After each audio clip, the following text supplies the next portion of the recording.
மீனராசிக்கார அன்பர்களே, நிறைய பேருக்கு இந்த மீனராசி அப்படின்னா ஒரு வினோதமான ராசின்னு தெரியும். ஒரு 100 பேர் நின்னாங்கன்னா இந்த மீனராசிக்காரன் மட்டும் தனியாக வந்து தெரியுவாங்க.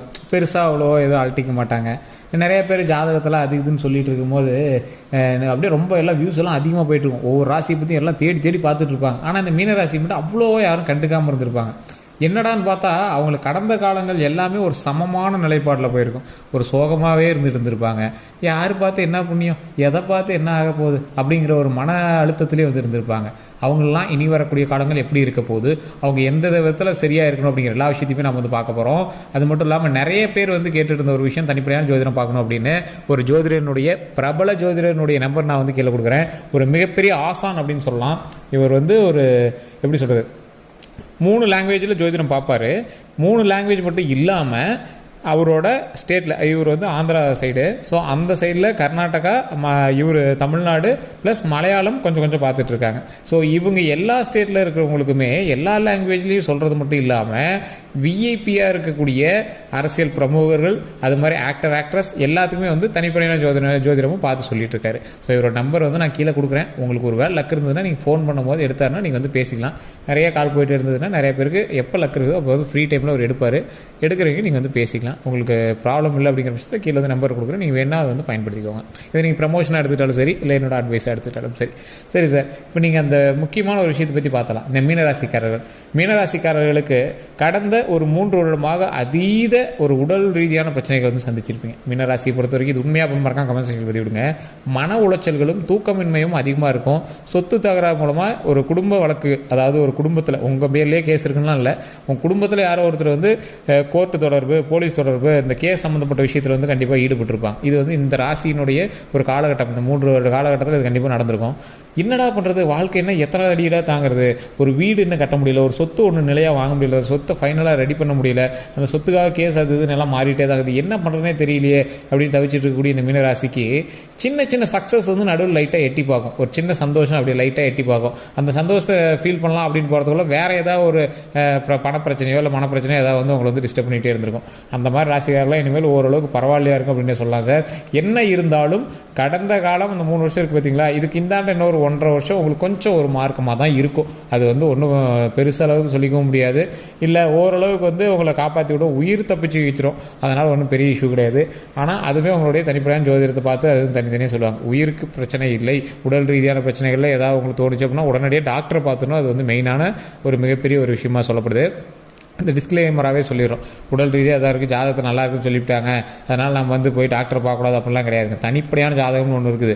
ஸோ உங்களோட உடம்புல லைட்டாக ஏதாவது ஒரு வேரியேஷன் காட்டுனுச்சு அப்படின்னாலும் உடனடியாக ஜாதகத்தை பார்த்து நம்பிட்டு இருக்காமல் உடனடியாக டாக்டரை போய் பார்க்கணும். ஸோ அதை மெயினாக வந்து நீங்கள் மைண்டில் வச்சுக்கோங்க.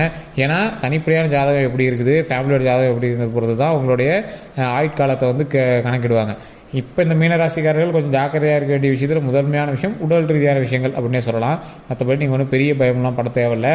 அதே மாதிரி வாகன ரீதியான விஷயங்கள், வேகமாக போகிறது, ஸ்டண்ட்டு காட்டுறது, இல்லை ஏதாவது ஒரு புதுசாக கார் வாங்கிங்க சார், ஒரு லாங் ட்ரைவ் போகலான்னு இருக்கோம், சரியாக ஓட்ட தெரியாது, இருந்தாலும் சமாளிச்சிக்கலாம், இந்த மாதிரி வேலையே இருக்கக்கூடாது. இது எல்லாமே சரி பண்ணிக்கிட்டு கொஞ்சம் இது பண்ணி ஓட்டுங்க. உங்களோட டாக்குமெண்ட்ஸ் எல்லாமே ரொம்ப ஜாக்கிரதையாக இருக்கான்னு பாருங்கள். பத்திர விஷயங்கள், நில விஷயங்கள், அதில் இருக்கிற பட்டா சிட்டா, அதோட எஃப்எம்பி எல்லாம் கொஞ்சம் கரெக்டாக இருக்கான்னு பார்த்துக்கோங்க. ஏதாவது லீஸுக்கு நிலம் எடுத்திருக்கீங்க, வாடகைக்கு நிலம் எடுத்திருக்கீங்க, இல்லை வாடகைக்கு நிலம் விட்டுருக்கீங்க, ஒரு நம்பிக்கையின் அடிப்படையில் விட்டோம், நம்பிக்கையின் அடிப்படையில் பணம் கொடுத்தோம், நம்பிக்கையின் அடிப்படையில் செக்யூரிட்டி எழுத்து போட்டோம், இந்த வேலையே இப்போ வந்து உங்களுக்கு தேவையில்லாத ஒரு வேலையாகவும் சொல்லப்படுது. நீங்கள் உங்களோட லைஃப்பில் அதிகமாக நீங்கள் வந்து பார்க்கக்கூடிய ஒரு விஷயம் நம்பிக்கை துரோகமாக அதிகப்படியாக நீங்கள் வந்து இருக்கக்கூடிய ஒரு விஷயமாக இருக்கும்.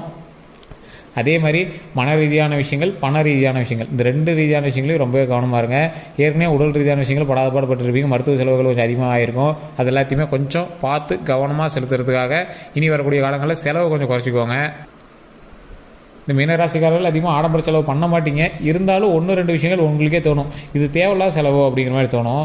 அதே மாதிரி நீங்கள் வந்து மற்றவங்களுக்கு செய்யணும்னு ஆசைப்படுறவங்க, தாய்க்கு செய்யணும், தந்தைக்கு செய்யணும், தங்கைக்கு செய்யணும், அக்காவுக்கு செய்யணும், அண்ணனுக்கு செய்யணும், தம்பிக்கு செய்யணும், இது மாதிரி நிறைய ஒரு விதத்தில் நீங்கள் வந்து செய்யணும் அப்படின்னு ஆசைப்படுறீங்க. கையில் காசு இல்லை சார், இருந்தால் நல்லா வாரி இறப்பேன், அப்படி எல்லாத்துக்கும் செய்வேன், எல்லாத்துக்கும் அவ்வளோ அழகாக பார்த்துக்குவேன் அப்படிங்கக்கூடிய ஒரு மனப்பக்குவம் உங்களுக்கு இருக்கக்கூடிய ஒரு மனம். அதே மாதிரி கையில் காசு இருக்கும்போது உங்களை நெருங்கி வந்த உறவினர்கள் காசு இல்லாத போது உங்களை ஒரு மாதிரி மட்டம் தட்டுற மாதிரி உங்களுக்கான ஃபீல் நிறைய இடத்துல இருந்திருக்கும். இருந்தாலுமே மனசுக்குள்ளே நீங்கள் வந்து அப்படியே அழுதுகிட்டே வெளியே அப்படியே வாயில் சிரிச்சுட்டு நீங்கள் பாட்டுக்கு மூவ் பண்ணிகிட்டே இருப்பீங்க. ஸோ அந்த மாதிரி ஒரு கம்பீரமான ஒரு ராசியாகவும் உள்ளுக்குள்ளே ஃபீல் பண்ணாலும் வெளியே வந்து கம்பீரமாக காட்டக்கூடிய ஒரு ராசியாகவும் இந்த ராசி வந்து இருந்திருக்கக்கூடிய ஒரு ராசி அப்படின்னே சொல்லலாம். நிறைய பேர் இந்த ராசியை பார்த்து பொறாமப்படுவாங்க. எப்படியா இவன் எல்லா விஷயத்தையும் தாங்குறான் அப்படின்னு. நீங்கள் நல்லா வாழ்கிறீங்க, உங்களை பார்த்து கண் வைக்கிறாங்க, அதெல்லாம் ஒரு பக்கம். நீங்கள் எல்லா சூழ்நிலையிலையும் ஒரே மாதிரி இருப்பீங்க, எல்லா இடத்துலையும் ஓப்பனாகவும் இருப்பீங்க. எல்லாம் உங்களை வந்து ஒருத்தர் ஏமாற்றிட்டு போனோம் அப்படின்னா நீங்கள் எதிர்த்து கூட கேட்க மாட்டீங்க, என்னமோ போடா அப்படிங்கிற மாதிரி நீங்கள் வந்து விட்டுருவீங்க. ஸோ அந்த மாதிரி ஒரு பக்கம். திடீர்னு கோவம் வந்துடும் உங்களுக்கு.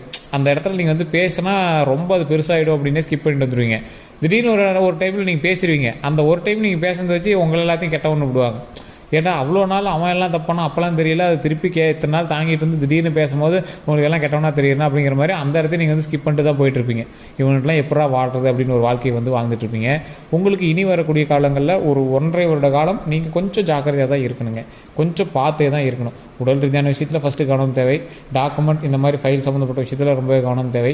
தேவையில்லாத ஒரு இடத்துல போய் நீங்கள் வந்து இன்வால்வ் ஆகி இந்த ஜாமீன் ஏதோ ஒரு இது போடுறது, ஒருத்தருக்கு செக்யூரிட்டி கொடுக்குறது, இந்த மாதிரி இடங்களில் நீங்களாம் வாலண்டியராக உங்களை போய் மாட்டி விடுறதுக்கான டைம் தான் இது. ஸோ அந்த மாதிரி டைமை நீங்கள் கொஞ்சம் ஸ்கிப் பண்ணிக்கிறது பரவாயில்லையா இருக்குங்க. நீங்கள் வந்து குலதெய்வ வழிபாடு கண்டிப்பாக பண்ணுங்கள். குலதெய்வ வழிபாடு பண்ணிங்கன்னா ஓரளவுக்கு நீங்கள் வந்து அந்த பிரச்சனையிலேருந்து வெளிவரலாம். அதே மாதிரி நீங்கள் இந்த மீனராசிக்காரர்கள் பெருமாள் வழிபாடு பண்ணிங்க அப்படின்னா நிறைய தடங்கள்லேருந்து நிறைய பிரச்சனைகள்லேருந்து நீங்கள் வந்து வெளிவரதுக்கு ரொம்ப யூஸ் ஆகும். மன அமைதி வேணும். கொஞ்சம் கோவத்தை லைட்டாக அப்படியே கண்ட்ரோல் பண்ணுங்கள். ஏன்னா உங்களை வந்து தூண்டி விடும். நீ போய் இந்த தப்பை பண்ணு, அதில் போய் மாட்டுன்னு உங்களை வந்து தூண்டி விடுறதுக்கு பார்க்கும். ஸோ அந்த தப்பில் போய் நீங்கள் வந்து மாட்டாமல் இருக்கிறதுக்கு என்ன வழியோ அதை வந்து நீங்கள் பண்ணீங்க அப்படின்னாவே போதுமானது. ஸோ இந்த மீனராசியை பொறுத்த வரைக்கும் ஒரு முக்கியமான 3 விஷயம் நான் சொன்னது தான். ஃபஸ்ட்டு உடல் ரீதியான விஷயம், அடுத்தது அந்த சொத்து ரீதியான விஷயம், வாகனத்தில் இந்த மாதிரி விஷயத்தில் நீங்கள் வந்து கொஞ்சம் கவனமாகவே இருங்க. மற்றவங்களுக்கு தேவையில்லாத விஷயத்தில் நீங்கள் போய் மாட்டாதீங்க. இது எல்லாமே நீங்கள் வந்து செய்யக்கூடாத விஷயங்கள். நீங்கள் எது சார் செய்யலாம்? சார் சொத்து வாங்கலாமா, கார் வாங்கலாமா, ஏதாவது பைக் வாங்கலாமா, ஒரு அமௌண்ட் கொஞ்சம் இருக்குது அதெல்லாம் கொஞ்சம் சரி பண்ணலாமா சார்? நீங்கள் இப்போ இருக்கிற நிலைமையில் ஃபினான்ஷியலாகவே நீங்கள் கொஞ்சம் அடியில் தான் இருப்பீங்க. இல்லை சார் நல்ல அமோகமான வருமானம் அப்படின்னீங்கன்னா அந்த மீன ராசியில் 100ல் 10% பேர் தான் இப்படி சொல்லுவீங்க. இல்லை சார் பயங்கரமான வருமானம் அப்படின்னு சொல்கிறீங்கன்னா அந்த 10% பேராக தான் இருக்கும். மீதி 90% பேர் இப்போ நீங்கள் லாக்கில் தான் இருப்பீங்க. சிலருக்கு வந்து ஒரு வகையான பூச்சி, விஷப்பூச்சி தீண்டல்கள் வந்து கண்டிப்பாக இந்த ஒரு 2 வருட காலங்களில் கண்டிப்பாக உங்களுக்கு வந்து நடந்திருக்கும். இது என்னடா ஒருன்னு சொல்கிறாரு, கரெக்டாக அக்யூரேட்டாக சொல்ல மாட்டேங்கிறாரு அப்படின்னு நினைக்காதீங்க. திருக்கணித பஞ்சாயத்தின்படியும் ஒரு கால்குலேஷன் போடுவாங்க, வாக்கிய பஞ்சாயத்தின்படியும் ஒரு கால்குலேஷன் போடுவாங்க. அதிலே 6 to 1 வருஷம் டிஃப்ரென்ஸ் வந்துடுது. அது மட்டும் இல்லாமல் நட்சத்திரத்தின்படியும் உங்களுக்கு வந்து வேரியேஷன் நடக்கும், தசாபத்தின்படி உங்களுக்கு வேரியேஷன் நடக்கும், லக்கினத்தின்படி உங்களுக்கு வேரியேஷன் நடக்கும். இது மாதிரி பார்க்கும்போது அப்ராக்சிமேட்டாக ஒரு ராசியிலேருந்து அடுத்த ராசிக்கு போகுது அப்படின்னா, ஒரு பிரச்சனை போகுது அப்படின்னா கரெக்டாக ஒரு 4 வருஷம் கேப்பில் இந்த விஷயம் வந்து ஒருத்தர் நடந்திருக்கும். ஸோ அதை வச்சு தான் நம்ம வந்து அப்ராக்சிமேட் கால்குலேஷனாக சொல்கிறது. இப்போ நீங்கள் கமெண்ட் செக்ஷனில் கூட போய் பாருங்கள், ஒவ்வொருத்தரும் ஒவ்வொரு இயரை சொல்லுவாங்க. ஆமாம் சார் நீங்கள் சொன்ன விஷயம் இந்த இயரில் நடந்துச்சு, இந்த இயரில் நடந்துச்சு. ஏன் எல்லாத்துக்கும் ஒரே இயரில் நடக்கல அப்படின்னா தனிப்படையான ஜாதகம் அப்படிங்கிறது அதுக்கு தான். தனிப்படையான லொக்கேஷன், தனிப்படையான ஜாதகம், தனிப்படையான லக்கினம், தனிப்படையான தசாபுத்தி, இதற்கு தகுந்தாறு போல தான் எங்களோட லைஃப்பில் என்ன நடக்குது அப்படிங்கிறத கால்குலேட்டே பண்ண முடியும். ஸோ இது ரொம்ப டீப்பாக போனால் ரொம்ப ஜோசியர் ரீதியாக போயிடும். ஒவ்வொரு ஜோசியருக்கும் ஒவ்வொரு வகையான ஃபார்மேட் இருக்கும், ஒவ்வொரு ஜோசியரும் ஒவ்வொரு மாதிரி சொல்லுவாங்க. இது வந்து சயின்ஸு, அது ஒரு கால்குலேஷன். ஸோ அதனால் வேறு மாதிரி கொண்டு போவாங்க. அதை நீங்கள் ரொம்ப டீப்பாக போக தேவையில்லை. நீங்கள் வந்து மேலாப்பில் மட்டும் கேட்டுட்டீங்க அப்படின்னாவே போதுமானது. அதையுமே நீங்கள் மைண்டில் வச்சுட்டு அடுத்த வேலையை செய்யக்கூடாது, எந்த ஒரு விஷயத்தையுமே பார்க்கக்கூடாதுலாம் கிடையாதுங்க. அது நீங்கள் ஒரு சேஃப்டிக்காக மைண்டில் வச்சுக்கணும். இப்போ நான் சொன்ன விஷயங்களில் கவனமாக இருந்தீங்கன்னா வண்டி வாகனத்தில் போகும்போது கவனமாக இருக்கணும். அது எல்லா நேரத்துலையுமே தேவை, எல்லா ராசிக்காரருக்கும் தேவை. புரியுதுங்களா? அதை நீங்கள் மைண்டில் வச்சுக்கோங்க. சொத்து ரீதியான விஷயங்களை மற்றவங்களை கம்பேர் பண்ணும்போது நீங்கள் ரொம்பவே ஜாக்கிரதையாக இருக்கணுங்கிறது இந்த டைமு. ஸோ அதற்கு தகுந்த மாதிரி நீங்கள் வந்துருங்க. தேவையில்லாத இடத்துல போய் இன்வால்வ் ஆகிறதுங்கிறது உங்களை வந்து இந்த டைமில் நீங்களாக போய் மாட்டி விடுற மாதிரி, உங்களை வந்து மாட்டி விடுற மாதிரி லாக் இருக்குது அப்படிங்கிற பட்சத்தில் நீங்கள் கொஞ்சம் அமைதியாக இருக்கிறது பரவாயில்லையாக இருக்கும். அவ்வளோதான். இதுதான் ஒரு மெயினான ஒரு விஷயம். அதே மாதிரி குலதெய்வ வழிபாடு என்றைக்குமே உங்களுக்கு வந்து ஒரு நல்ல வழிபாடு. இந்த ராசிக்காரங்களில் எந்த ராசிக்காரனாக இருந்தாலும் காப்பாற்றிக்கணும். ஆனால் அந்த மீன ராசியை பொறுத்த வரைக்கும் அதிகமாக குலதெய்வம் தான் வந்து உங்களை காப்பாற்றிட்டு இருக்குது அப்படின்னே சொல்லலாம். அதே மாதிரி பெருமாள் வழிபாடு நான் சொன்னேன், பெருமாளை கண்டிப்பாக வழிபடுங்க. பெருமாள் வழிபாடு மிகப்பெரிய ஒரு நன்மையை அள்ளி தரக்கூடிய ஒரு வழிபாடாக இருக்கும்.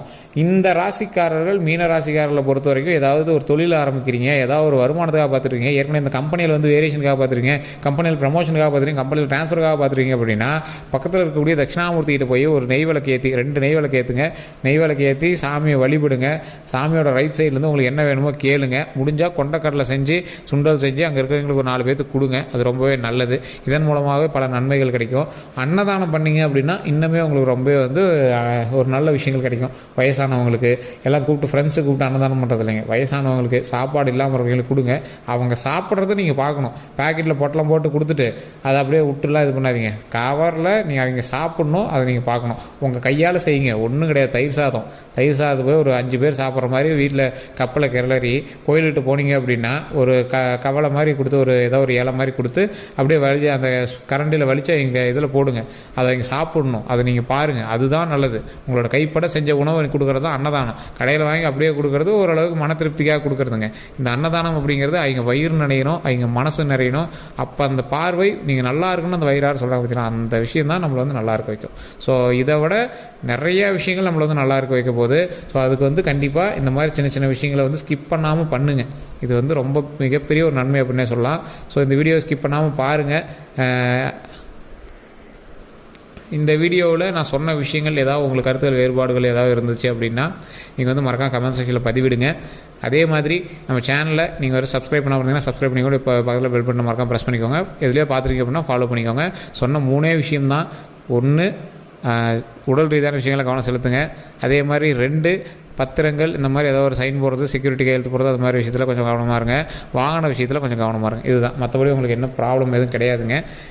இனிமேல் வரக்கூடிய வாழ்க்கை ஒரு நல்லதான வாழ்க்கை, ஒரு அருமையான வாழ்க்கையாக அமைவதற்கு மிகப்பெரிய ஒரு ப்ளஸ் பாயிண்ட் இருக்குது. ஸோ அந்த ப்ளஸ் பாயிண்ட் நம்ம பயன்படுத்திக்கணும். எல்லோருக்கும் நன்றி நண்பர்களே.